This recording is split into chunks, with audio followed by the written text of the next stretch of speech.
মহিলাদের জন্য সুখবর, লক্ষ্মীর ভান্ডারের জন্য ওই ১,৫০০ টাকা পাবো, ১৭০০ টাকা পাবো, এটা ভাবতে হবে না। যেমন প্রতিশ্রুতি ছিল ৩,০০০ টাকা মহিলারা পাবেন, মহিলাদের জন্য সরকারি বাস ফ্রি, এটা অত্যন্ত তাৎপর্যপূর্ণ। এই সীমান্তবর্তী এলাকার যে সমস্ত জমি আছে সেগুলোকে বিএসএফ এর কাছে দিয়ে দেওয়া। সীমান্ত সুরক্ষিত করার জন্য জমি ট্রান্সফার প্রক্রিয়া আমরা আজকে অনুমোদন দিলাম। পশ্চিমবঙ্গের সীমান্তবর্তী এলাকার ডেমোগ্রাফি বা জনবিন্যাস পরিবর্তন হয়ে গিয়েছে। এই সবটা নিয়ে যে চিন্তার ভাব ছিল তার মূল কারণ বা মূল বিষয়টা ছিল এই জমি না দেওয়া। আজ থেকে বিএনএসএ যুক্ত হলো পশ্চিমবঙ্গ সংবিধান মেনে। আগে রাজ্য সরকারের তরফে জনগণনা সংক্রান্ত বিষয় নিয়ে কোনো কাজ করা হয়নি। এই মুহূর্ত থেকে জনগণনার কাজ, তার প্রক্রিয়া পশ্চিমবঙ্গ সরকার আজ থেকে এই মুহূর্ত থেকে করলো। চালু থাকা কোনো সামাজিক কল্যাণকর কর্মসূচি বন্ধ এই সরকার করছে না।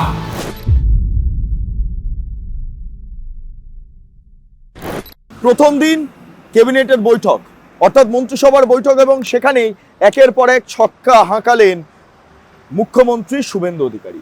হ্যাঁ, মুখ্যমন্ত্রী শুভেন্দু অধিকারী আজকে নবান্নে পা রাখলেন। সেখানে 5 জন মূলত যারা মন্ত্রী তাদেরকে নিয়ে বৈঠকে বসলেন, মন্ত্রিসভার বৈঠক, এবং তাদেরকে দপ্তর বন্টন করলেন। প্রথমে আগে দপ্তরগুলো বলে নিই। দিলীপ ঘোষ পঞ্চায়েত দপ্তর পাচ্ছেন, অগ্নিমিত্রা পল পাচ্ছেন নারী শিশু কল্যাণ দপ্তর, ক্ষুদিরাম টুডু পাচ্ছেন আদিবাসী উন্নয়ন, নিশীথ প্রামাণিক পাচ্ছেন উত্তরবঙ্গ উন্নয়ন এবং ক্রীড়া, এবং অশোক কীর্তনিয়া পাচ্ছেন খাদ্য। অর্থাৎ এই সমস্ত বিষয়গুলো ইতিমধ্যে সিদ্ধান্ত গৃহীত হয়েছে কারা কারা কোন দপ্তরে থাকছেন না থাকছেন, ফলে এগুলো আপনারা জেনে গিয়েছেন। কিন্তু সবচেয়ে ইম্পর্টেন্ট বিষয় যেটা দাঁড়াচ্ছে সেটা এই সীমান্তবর্তী এলাকার যে সমস্ত জমি আছে সেগুলোকে বিএসএফ এর কাছে দিয়ে দেওয়া। আমরা কেন্দ্রীয় স্বরাষ্ট্র দপ্তর তথা বিএসএফ এর সীমান্ত সুরক্ষিত করার জন্য জমি ট্রান্সফার প্রক্রিয়া আমরা আজকে অনুমোদন দিলাম, এবং আজ থেকেই ল্যান্ড ট্রান্সফার প্রক্রিয়া শুরু হবে। ভূমি ও রাজস্ব সচিব তাকে এবং মুখ্য সচিবকে দায়িত্ব দেওয়া হলো ৪৫ দিনের মধ্যে বিএসএফ এর প্রয়োজনীয় জমি হস্তান্তর সম্পূর্ণ করতে হবে, যা আমাদের কেন্দ্রীয় স্বরাষ্ট্রমন্ত্রী নির্বাচনের আগেই বলেছিলেন। এই কাজটা আজকে প্রথম ক্যাবিনেটে আমরা করলাম। হ্যাঁ, বিএসএফ কে যাতে জমি না দিতে হয় তার জন্য বিধানসভার অভ্যন্তরে রীতিমতো বিদ্রোহ ঘোষণা করেছিল শাসক দল। শাসক দলের তরফে বারবার বলা হচ্ছিল যে কোনো মতে বিএসএফ কে জমি দেওয়া যাবে না, কিন্তু সেই বিষয়টা এই মুহূর্তে আর কার্যকর হলো না, কারণ তৃণমূল কংগ্রেস তারা সরে গিয়েছে। দেশের সুরক্ষার জন্য, রাজ্যের সুরক্ষার জন্য প্রয়োজন সীমান্তবর্তী এলাকাগুলোর বিস্তীর্ণ অঞ্চল যেগুলো ফেন্সিং বসানো হয়নি জমির কারণে, সেই জমিগুলো সরকার আটকে রেখেছিল আগের সরকার, সেটা বিএসএফ কে দিয়ে দেওয়া। হ্যাঁ, ইতিমধ্যে ভূমি দপ্তর সেই বিষয় নিয়ে কাজ করতে শুরু করেছে, যেটা আজকে মুখ্যমন্ত্রী শুভেন্দু অধিকারী জানাচ্ছেন যে ভূমি দপ্তরের তরফে এই জমি সংক্রান্ত বিষয় নিয়ে যা যা আলোচনা তা চলছে বিএসএফ এর সঙ্গে। তার পাশাপাশি আগামী ৪৫ দিনের মধ্যে সমস্ত জমি দিয়ে দেওয়া হবে। ৪৫ দিন কেবলমাত্র সময়, তার মধ্যে বিএসএফ কে সমস্ত জমি দিয়ে দেওয়া হবে, যার জেরে বিএসএফ এই বিষয়টাকে সামনে রেখে যে সমস্ত জায়গায় কাঁটাতার দেওয়া নেই সেগুলোতে কাঁটাতার দেওয়া হবে। ফলে এই যে অনুপ্রবেশের ঘটনা বারবার ঘটছিল, এই ডেমোগ্রাফি অর্থাৎ জনবিন্যাসের ঘটনা যে বারবার প্রকাশ্যে আসছিল, যে পশ্চিমবঙ্গের সীমান্তবর্তী এলাকার ডেমোগ্রাফি বা জনবিন্যাস পরিবর্তন হয়ে গিয়েছে, এই সবটা নিয়ে যে চিন্তার ভাব ছিল তার মূল কারণ বা মূল বিষয়টা ছিল এই জমি না দেওয়া। আলটিমেটলি জমি দেওয়া হচ্ছে, ফলে সমস্ত সমস্যার সমাধান আপাতত সীমান্তবর্তী এলাকার মিটছে, এ বিষয়ে কোনো সন্দেহ নেই। কিন্তু এখানেই গোটা বিষয়টা থেমে থাকলো না, আরো বেশ কিছু বিষয় সামনে উঠে আসছে। কি কি? যাদের আত্মবলিদানের মধ্য দিয়ে বিজেপি সরকার প্রতিষ্ঠা হয়েছে, সেই ভারতীয় জনতা পার্টির অকালে ঝরে যাওয়া ৩২১ জন যারা আত্মবলিদান করেছেন তাদেরকে শ্রদ্ধার সঙ্গে স্মরণ করেছি, সমবেদনা জানিয়েছি। আমরা আয়ুষ্মান ভারতে যুক্ত হলাম এবং সংশ্লিষ্ট দপ্তর কেন্দ্রীয় স্বাস্থ্য দপ্তরের সঙ্গে প্রয়োজনীয় যে এগ্রিমেন্ট অন্যান্য যে বিষয়গুলি রয়েছে সেটা স্বাস্থ্য সচিব, মুখ্যমন্ত্রীর দপ্তরের উপদেষ্টা এবং মুখ্য সচিব মিলিতভাবে অতি দ্রুত সম্পন্ন করবেন। অর্থাৎ আজ থেকে মাননীয় প্রধানমন্ত্রী ঘোষিত পশ্চিমবাংলার মানুষের প্রতি যে কমিটমেন্ট আজকে ভারতীয় জনতা পার্টির ক্যাবিনেট সেটা সম্পূর্ণ করল। প্রধানমন্ত্রী জন আরোগ্য যোজনা, প্রধানমন্ত্রী ফসল বীমা যোজনা ক্রপ ইন্স্যুরেন্স, প্রধানমন্ত্রী স্কুলস ফর রাইজিং ইন্ডিয়া পিএমশ্রী, প্রধানমন্ত্রী বিশ্বকর্মা, বেটি বাঁচাও বেটি পড়াও, প্রধানমন্ত্রী উজালা যোজনা 3.0 এবং অন্যান্য কেন্দ্রীয় স্কিম বা সেন্ট্রাল গভর্নমেন্ট স্পন্সর স্কিম আমরা যুক্ত হওয়ার সিদ্ধান্ত নিলাম। বিশ্বকর্মা যোজনায় আমাদের যারা বিশ্বকর্মা আছেন, হাতের কাজ করেন, আমাদের তামার কুমোর থেকে কুম্ভকার, স্বর্ণকার থেকে মালাকার থেকে তাঁতি থেকে নাপিত থেকে সবাই যারা 8,65,000 আবেদন করে রেখেছিলেন, আগের সরকার যাদের আবেদন জেলা শাসকদেরকে দিয়ে কেন্দ্রের এমএসএমই দপ্তরে পাঠাতে দেননি, আমরা দ্রুত ওই 8,65,000 পিটিশনকে পাঠানোর ব্যবস্থা নিলাম। আমরা গ্রাহক বিতরণ কেন্দ্রে পড়ে থাকা সমস্ত পিটিশন অতি দ্রুততার সঙ্গে জেলা শাসকদের সংশ্লিষ্ট কেন্দ্রীয় মন্ত্রক পেট্রোলিয়াম ডিপার্টমেন্টে পাঠিয়ে দেওয়ার নির্দেশ দিলাম। এর ফলে উজালা যোজনা 3 তাতে পশ্চিমবঙ্গের আরো কয়েক লক্ষ মা বোন দিদি যুক্ত হওয়ার সুযোগ পেলেন। পশ্চিমবঙ্গে national cadre is IPS, Paschimbanga cadre WBCS WBPS, এদের কোন কেন্দ্রীয় সরকারের ট্রেনিং এ কেউ যুক্ত হতেন না। এটা মুখ্যমন্ত্রীর অলিখিত নির্দেশ ছিল, আগের মুখ্যমন্ত্রী, বিদায়ী মুখ্যমন্ত্রী, প্রাক্তন মুখ্যমন্ত্রী। আমরা আজকে এই বিষয়ে চিফ সেক্রেটারিকে অন্য রাজ্যের যে নিয়ম আছে সেই নিয়ম ফলো করার জন্য আমরা তাকে এম্পাওয়ার করলাম, দায়িত্ব দিলাম। সাথে সাথে শুনলে অবাক হয়ে যাবেন, বিএনএস ভারতীয় ন্যায় সংহিতা, যা মাননীয় প্রধানমন্ত্রী নরেন্দ্র মোদীজির নেতৃত্বে কেন্দ্রীয় স্বরাষ্ট্রমন্ত্রী মাননীয় অমিত শাহজি পার্লামেন্টে দুটো কক্ষে অনেক আগে অনুমোদন করেছেন, রাষ্ট্রপতি মহোদয়ের সই হয়েছে, রুল হয়ে গেছে। আমরা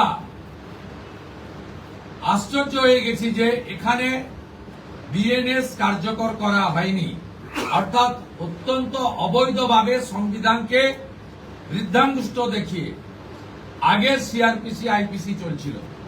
আজ থেকে বিএনএস এ যুক্ত হলো পশ্চিমবঙ্গ সংবিধান মেনে। আগের সিআরপিসি আইপিসি এই আইন আর থাকলো না। ভারতীয় ন্যায় সংহিতাতে আমাদের আজ থেকে কাজ শুরু হলো। এরও ছাড়পত্র ক্যাবিনেটের প্রথম দিলেন মাননীয় স্বরাষ্ট্র ও সমবায় মন্ত্রী অমিত শাহজি নির্বাচন প্রচারের রায়দিঘি থেকে বলেছিলেন যে 2015 সালের পরে পশ্চিমবঙ্গে কোনো রিক্রুটমেন্ট হয়নি, তাই প্রচুর শিক্ষিত যুবক যুবতীর বয়স চলে গেছে। 5 বছর এক্সটেনশন মানে আবেদনের বয়সের ঊর্ধ্বসীমা ক্যাবিনেট মঞ্জুর করলো, এটাও আজকে আমরা করলাম। অন্নপূর্ণা ভান্ডার, হ্যাঁ, মহিলাদের জন্য সুখবর। লক্ষ্মীর ভান্ডারের জন্য আর 1,500 টাকা পাবো, 1700 টাকা পাবো, এটা ভাবতে হবে না। যেমন প্রতিশ্রুতি ছিল 3,000 টাকা মহিলারা পাবেন, অন্নপূর্ণা ভান্ডার, এটা লক্ষ্মীর ভান্ডার থাকছে না। অন্নপূর্ণা ভান্ডারের পরিপ্রেক্ষিতে দাঁড়িয়ে সংশ্লিষ্ট লক্ষ্মীর ভান্ডারের যে অ্যাকাউন্ট ছিল সেই অ্যাকাউন্টেই আগামী 1 জুন থেকে মহিলারা 3,000 টাকা করে পাবেন। 3,000 টাকা, হ্যাঁ, মহিলারা আর 1,500-1,700 যে টাকা, মানে 1,000 and 1,700 যেই টাকা মহিলারা পেতেন, 1,500 এই টাকা যে পেতেন সেটা তারা পাবেন না, তারা এবার 3,000 টাকা করে পাবেন। 3,000 টাকা। এখানেই শেষ নয়, মহিলাদের জন্য আরেকটা সুখবর। 1 জুন থেকে বিভিন্ন সরকারি যে সমস্ত বাস আছে সেইগুলোতে আর টিকিট লাগবে না। মহিলারা বিনা টিকিটে সরকারি বাসগুলোতে তারা যাতায়াত করতে পারবেন। দিল্লিতে এই ব্যবস্থাটা চালু ছিল। অরবিন্দ কেজরিওয়ালের সময় আপনাদের মনে থাকবে তখন মহিলারা ফ্রিতে বাসে ট্রাভেল করতে পারতেন, কিন্তু এই মুহূর্তে দাঁড়িয়ে মহিলাদের জন্য পশ্চিমবঙ্গে যে ফ্রি বাস ট্রাভেলের ব্যবস্থা করা হলো, এটাই নতুন সরকারের কাছে আরেকটা ছক্কা হাঁকানো।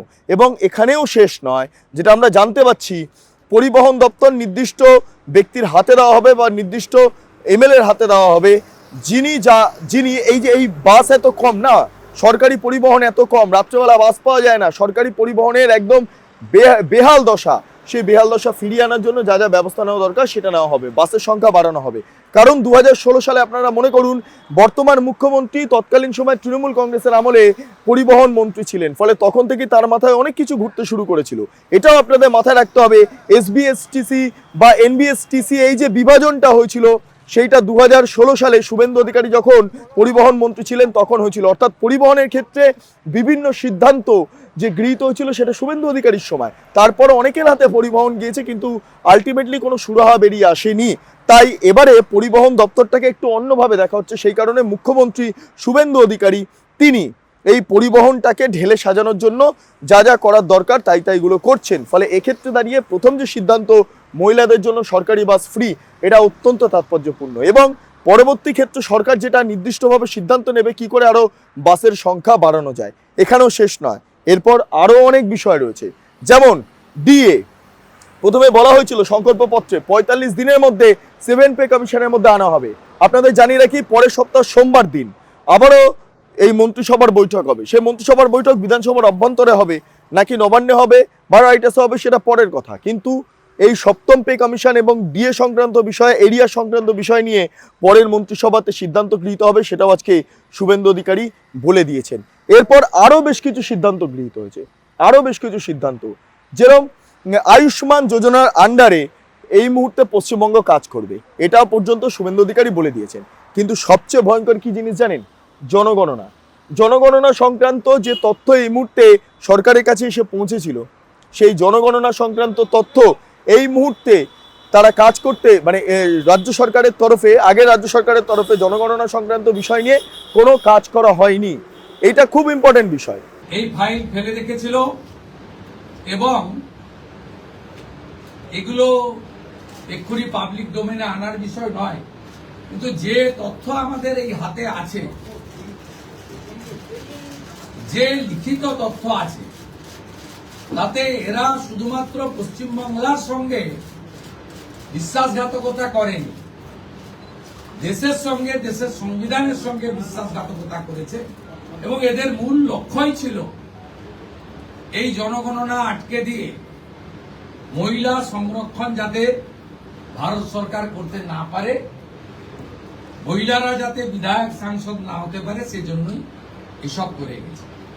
এখানেও শেষ নয়, এই বিষয়টাকে কার্যকর করার জন্য যা যা ব্যবস্থা নেওয়া দরকার সেইগুলো নেওয়া হবে, সেই ব্যবস্থাগুলো নেওয়া হবে বলে আমরা জানতে পারছি। আজকে আমরা এখনই জনগণনা সংক্রান্ত 16 June 2025 ministry of home affairs, office of registrar general India, তাদের পাঠানো সার্কুলারকে আমরা এখনই কার্যকর করলাম। এই মুহূর্ত থেকে জনগণনার কাজ, তার প্রক্রিয়া পশ্চিমবঙ্গ সরকার আজ থেকে এই মুহূর্ত থেকে করলো। এটি প্রশাসনিক নির্দেশে হলো। অর্থাৎ জনগণনা সংক্রান্ত বিষয় নিয়ে চূড়ান্ত সিদ্ধান্ত মন্ত্রিসভার তরফে ইতিমধ্যে নেওয়া হয়েছে। জনগণনার কাজ শুরু হবে। এখন দেখার বিষয় গোটা বিষয়টা কোন দিকে যায়। তারপর আরো কিছু ইনফরমেশন আপনাদের সামনে তুলে ধরবো। যেমন এই ধরে নিন যে সমস্ত প্রকল্প চালু রয়েছে, অনেকে ভাবছিলেন যে প্রকল্পগুলো বন্ধ হয়ে যাবে, না, এই প্রকল্পগুলো যেমনভাবে চালু ছিল সেইভাবেই চালু থাকবে, কোনো প্রকল্প বন্ধ হচ্ছে না। চালু থাকা কোনো সামাজিক কল্যাণকর কর্মসূচি বন্ধ এই সরকার করছে না, কিন্তু ট্রান্সপারেন্ট, স্বচ্ছতার সঙ্গে সেগুলো হবে। কোনো মৃত ব্যক্তি তিনি কোনো সামাজিক প্রকল্পের সুযোগ পেতে পারেন না, আপনিও বলবেন না পাওয়া উচিত। কোনো অভারতীয় তিনি ভারতের কোনো প্রদেশ বা জাতীয় সরকারের কোনো বেনিফিট তার পাওয়া উচিত নয়। শুভেন্দু অধিকারী মুখ্যমন্ত্রী সেটা স্পষ্ট জানিয়ে দিয়েছেন, কোনো প্রকল্প বাতিল হচ্ছে না। অর্থাৎ সবটা মিলিয়ে এই মুহূর্তে যা যা খবর মিলছে তাতে করে একটা বিষয় স্পষ্ট, রাজ্যের তরফে যেই বিষয়গুলো সবার সামনে আনা দরকার তা হলো বিএসএফ এবং বিএসএফ এর জমি সংক্রান্ত বিষয়, জমি দেওয়ার বিষয়, সেটাকে আপাতত চূড়ান্ত করা হচ্ছে। পাশাপাশি একের পর এক সিদ্ধান্ত নিয়ে আগামী 2 সপ্তাহের মধ্যে যা যা করণীয় সেই সমস্ত বিষয়গুলোকে কার্যকর করার চেষ্টা করছেন মুখ্যমন্ত্রী শুভেন্দু অধিকারী। যাই হোক, আপনারা যারা এই মুহূর্তে আমার দর্শক তাদেরকে বলবো, আপনাদের কোনো মতামত থাকলে কমেন্ট সেকশনে জানান। আপনারা এতক্ষণ ধরে দেখছিলেন বেঙ্গল লিবার্টি। চ্যানেলটি অবশ্যই ভালো লাগলে লাইক করুন, সাবস্ক্রাইব করুন, শেয়ার করুন, বেল আইকন ক্লিক করুন www.bengalliberty.com। সেখানে ক্লিক করুন, সমস্ত খবর আপনাদের জন্য সাজানো রয়েছে। স্বাধীন, কাঁচিন এবং গেরিলা সাংবাদিকতার পাশে দাঁড়ান। অসংখ্য ধন্যবাদ।